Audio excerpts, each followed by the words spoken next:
The Volkswagen Golf set the standard for the small hatchback in the 1980s, and that was followed by the smaller Volkswagen Polo in the 90s.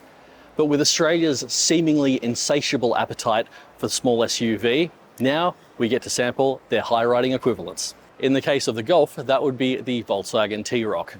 But for the smaller Polo, the equivalent is this, the Volkswagen T-Cross. My name's Ben, this is Drive, and today we're sampling the latest version of Volkswagen's smallest SUV.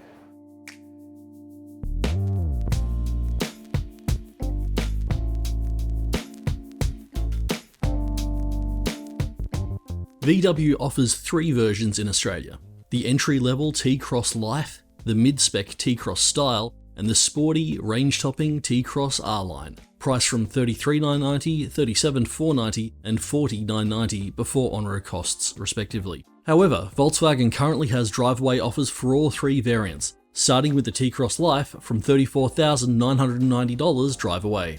And while prices are higher than the model it replaces, the T-Cross now comes with a host of standard equipment that were previously optional add-ons. The city SUV now comes with LED headlights, a digital instrument cluster, wireless smartphone charging, radar cruise control, blind spot monitoring, rear cross-traffic alert, proactive occupant protection system, and, new for this year, lane center assist. Now once you step up from the base model T-Cross Life to this one, the mid-range T-Cross Style, you get a few extra goodies. You get dual zone automatic climate control, you get a nicer digital instrument display with satellite navigation in the middle, you get a little bit less plastic on the interior. Over in front of the passenger there's some faux stitched leather. You still get this kind of fish scale pattern plastic, which I'm not a massive fan of, but overall it's a nice place to be. The mid-range T-Cross Style is priced from $39,990 drive away, and also comes with matrix LED headlights, a more stylish rear light cluster, keyless start, wireless Apple CarPlay and Android Auto, and 17-inch alloy wheels. Now this is the T-Cross Style. The entry-level T-Cross Life comes with some fairly cheap rubber, but once you step up to the mid-range T-Cross Life, you get a full set of hand-cooked tyres, and if handling matters to you, then these are a noticeable step up, but if you're just using the car to drive to the shops, probably doesn't matter that much. For those who want to look good and are willing to pay for it, the range-topping T-Cross R-Line gets a subtle paint-matched body kit, 18-inch alloys, driving profile selection, a Beats sound system, and privacy tint, and is priced from $43,990 drive away at launch. All three T-Cross variants are powered by a 1-litre turbocharged 3-cylinder petrol engine, making 85 kilowatts and 200 newton meters. Now the T-Cross has one of the highest torque outputs in its class. It doesn't have a huge amount of torque or power off the line, but that mid-range, once that turbocharger comes on boost, it really gives you a good shove. But it tends to run out of puff in the top end of the rev range as well.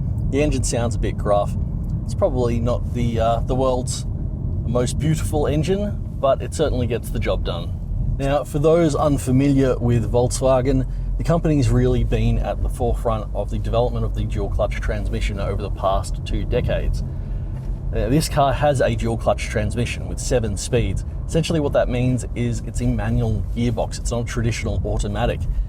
But the car is doing the gear changing for you. There are 2 sets of clutches, one for the odd set of gears and one for the even set of gears, which means it's really quick to change gears and it's always ready for your inputs.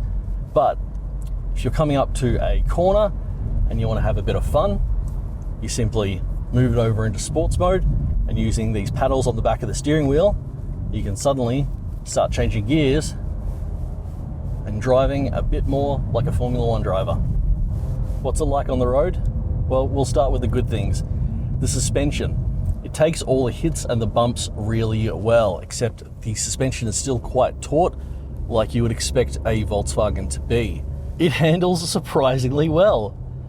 It's still got that hatchback style playfulness about it, but when you're at speed there's a self-assuredness that you get. It feels more like a medium-sized SUV. The wheels feel quite planted on the road, but it doesn't lose any of that fun factor. Steering is another real surprise from this car. A lot of cars nowadays, with the electric power steering systems they have, the steering is often just a bit too light for me. This one's really nicely weighted. It's not too light, not too heavy, still gives you a really decent amount of feedback from the front wheels. I dig it, it's good. One thing that's really impressed me about the T-Cross are the ergonomics. Basically got my perfect seating position, and it was really easy to find. The seat's right where I want it, reasonably low but not sitting on the floor. The steering wheel is absolutely spot on, and it's not hindering any of the gauges. Got a nice view outside. Now this we're driving at the moment is the T-Cross style, the mid-range, and this one comes with the Comfort Sport seats that only comes on the T-Cross style and the R-Line. Now they feel a little bit thin, probably not exactly designed for my body style, but they're keeping me in place. They're really comfortable, and they're great on this mountain road with lots of switchbacks. I'm being held in place and my back isn't complaining. Jumping in the back seat, it's not overly cramped. There's not a massive amount of room back there. I wouldn't really want to do an interstate road trip from the back seats, but it's perfectly fine if you want to drive your friends down to the local Macca's or to the discotheque if that's your kind of thing.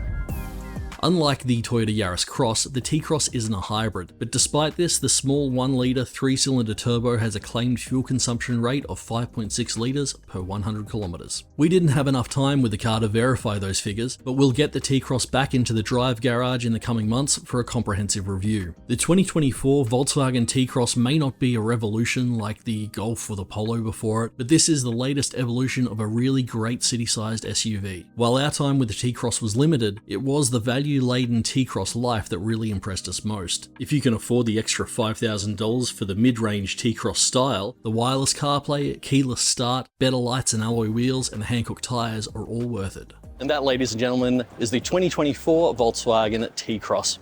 Let us know what you think. Would you prefer one of these over a Skoda Kamiq or a Toyota Yaris Cross?